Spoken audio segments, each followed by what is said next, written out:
What is up, y'all? Dallas fan 1997 here, guys.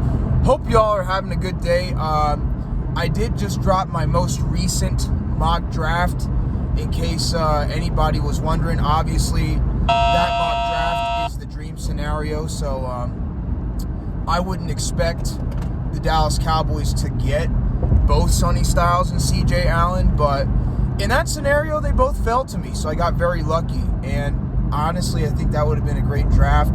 I haven't talked a lot about the Cowboys recently other than on lives and stuff because there's really not been a lot to talk about. Free agency is kind of over at this point for the Cowboys. We did exactly what I thought we would do. We'd get maybe one or two guys, and then we get a bunch of bargain basement shopping free agents, and that's kind of what the Cowboys did. Just they added a few depth pieces here and there, but they didn't really go out there and spend a lot of money. Again, when you're paying all the money to Dak and CeeDee Lamb and all those guys, it's hard to go out there and pay high-quality free agents. We did get Jalen Thompson, though, so I think that was good. But anyways, I'm not here to talk about the Dallas Cowboys today. I'm here to talk about the Dallas Renegades. As you see, UFL started last night. Louisville Kings actually ended up losing to the Birmingham Stallions. They came back on a last-minute drive and won the game 15-13. So, kind of a boring game, very low scoring. But Birmingham has been kind of the team in the UFL over the last, 3 or 4 years since it's been in existence. That's always been the dominant team. Now, the Renegades, my Dallas Renegades, we have won the XFL championship back when we were in the XFL in 2023, but we've been kind of a mediocre team. It's going to be interesting to see what happens today. I know the Dallas Renegades, we do have a couple players that are former Dallas Cowboys. Taco Charlton, as I'm sure all my fellow Dallas Cowboys fans like myself know, was a huge bust. He's on the Dallas Renegades. The Renegades did have Peyton Hendershot at one point. I'm surprised he got cut. I thought he would actually start for the Dallas Renegades, but they do actually have Seth Green, who was on the Cowboys practice squad. But for a while there's been a quarterback battle that I know of for the Dallas Renegades between Austin Reed and Luis Perez, the Spring King. I've heard reports that Austin Reed is going to get the start today for the Dallas Renegades. Looking back at Austin Reed, he actually had some success in the NFL, at least in the preseason. He actually played decent just a year or two ago with the Bears in the preseason. So it's going to be interesting to see how he does today, if he is indeed the starter against the Houston Gamblers. But we're going to see how they do this year. They got Denzel Mims, they got Tyler Vaughns, like I said, Seth Green, Taco Charlton. And by the way, Xavier Suafalo, who's actually from my home state of Utah, is the offensive line coach for the Dallas Renegades. And he actually used to be a serviceable starter and a solid backup for the Dallas Cowboys a couple years. In fact, he came in back in 2018 when Connor Williams got hurt, and he started like the second half of the year. And he actually, in a lot of ways, outplayed Connor Williams. So he's going to be the offensive line coach for the Dallas Renegades. Obviously, Rick Heischel is now the head coach of the Dallas Renegades. Bob Stoops retired. Rick Heischel, we'll see what he has in store. Obviously, he's had some success at the college level, just like Bob Stoops did at Oklahoma. He had a lot of success up there at Colorado and UCLA. So we're going to see what Rick Heischel does for the Dallas Renegades, what he dials up. Xavier Suafalo, former Cowboy, is the offensive line coach. Taco Charlton, former first-round pick, is going to be on the defensive line. And Satai Aki, who's actually Jay Toya's brother, and he's actually from Utah too, is our defensive tackle, and he's a former NFL player. He just got drafted a couple years ago. I'm surprised he's in the UFL now. But some guys you've heard of that have played in the NFL, going to play for the Renegades. I don't know. I can't tell you who's going to win the game because I don't know enough about the Houston Gamblers or really even what the Renegades are going to look like. But we're going to see, man. If you're from the Dallas-Fort Worth area, I'm sure that people that are from that area are fans of the Dallas Renegades. I mean, I have an Arlington Renegade shirt. I just bought a Dallas Renegade shirt because obviously the name technically changed, even though it's the same area, right? But just instead of Arlington, it's Dallas now. But, you know, same thing, right? But should be interesting to see what happens. I'm excited for the UFL, man. I've been really looking forward to it. I watched pretty much every game last year for the Renegades.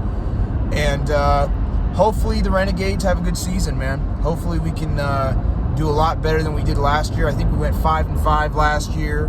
Just missed out on the playoffs. So hopefully we can get to the playoffs this year and start good. Also, my New York Yankees, I wanted to bring this up, have started the season. I know a lot of people give me a hard time. Oh, you're a Cowboys and a Yankees fan? Are you a Lakers fan too? No, I don't like the Lakers, but I really don't care. I've been a Cowboys and a Yankees fan for a long, long time. Much bigger fan of the Cowboys, obviously, but Yankees I'm still a pretty big fan of as well. Yankees have won back-to-back games, back-to-back shutouts. I mean, that's pretty impressive if you're a Yankees fan like myself. I mean, they've only done it 18 times in our franchise history. And to do it in the first 2 games of the year when we're missing Carlos Rodon and Garrett Cole, we don't even have all of our starting pitchers back. Luis Gil are all out. I mean, that's impressive. Cam Schlittler has continued to dominate for the New York Yankees. He did it last year in the playoffs against the Red Sox. I talked about it a little bit here on the channel. He had 8 strikeouts yesterday. He only gave up 1 hit in 6 innings. I'm kind of mad that Aaron Boone took him out. I think Aaron Boone should have left him in for another inning, but it is what it is. You know, if you're a Yankees fan, everybody's kind of got their gripes with Aaron Boone and some of his management styles there. But it is what it is. We got the win. The pitching was honestly phenomenal yesterday. The pitching was phenomenal the first game as well. Obviously, you know, you got to take into account maybe the San Francisco Giants aren't as good of a team as some of the other teams we're going to face, but still, back-to-back shutouts against any team in the MLB to start the year is definitely a good sign. I'm very excited as a Yankees fan. I think that we're going to have a very strong team in 2026. As long as we don't have a bunch of injuries like we did last year, I think the Yankees will definitely be a World Series contender. Most years we're usually deep playoff run contenders, but, you know, I think this year, I think this team is solid, man. Judge has kind of struggled, but he did get a 2-run homer. Stanton has played good in both games. So I'm excited to see what this Yankees team can do. I mean, what a great way to start the season. Back-to-back shutouts. I mean, we shut out the San Francisco Giants in 18 innings. That's pretty impressive. To start the year, Fried has looked really good. Schlittler has looked really good. I'm excited as a Yankees fan, but I just wanted to talk about that just a little bit. But I'm excited. I get to see a lot of sports games today. You know, my Dallas Renegades, they get to play the Houston Gamblers here in about 3 hours. And then after that, I get to watch the Yankees play the San Francisco Giants. Hopefully we get the sweep. Obviously, we've already won the series because we've won 2 out of 3 games. But hopefully we get the sweep. That would be awesome to start the year, to get the sweep. Hopefully we get the sweep. A lot of people give me a hard time, too, because I like the Flyers and the 76ers. I don't really care. I'm going to like who I want to like. So I grew up in a state that did not have a hockey team until very recently. And I grew up in a state that did have a basketball team. But I've been a Sixers fan since the Allen Iverson era. And Allen Iverson's a Dallas Cowboys fan, so that makes me really like him a lot. And Tyrese Maxey is also a Dallas Cowboys fan, by the way. So a lot of Sixers players, just because they're in enemy territory, doesn't mean they don't like the Cowboys. So, and no, I don't hate the Mavs. Mavs are chill. But I'm a Sixers fan. And no, I don't hate the Dallas Stars. But I'm a Flyers fan. So I've always been a fan of all those teams. Cowboys, Yankees, Sixers, Flyers, Dallas Renegades, Notre Dame Fighting Irish, Utah Utes. I've liked all those teams. So that's not changed. That's stayed the same for the last 18 years. Honestly, 18, 19 years. Cowboys and Yankees, it's been 19 years. But for the other teams, probably like 18 years, 08. So I'm excited. You know, get to watch the Yankees play, get to watch the Renegades play. I don't know if I'll get to watch the Sixers because they're not going to be on national television. I do have ESPN Plus, though, so I'll probably watch the Flyers play.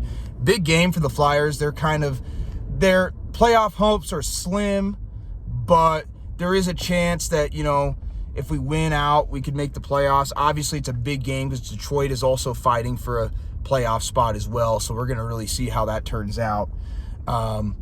So, yeah, man, I'm excited. Go Renegades. Go Dallas Renegades. Hopefully we get the W today against the Houston Gamblers. I'll make a post-game video about it, talking about it a little bit, my thoughts and opinions. So, yeah, hopefully we get to win. I'll catch y'all later. Peace.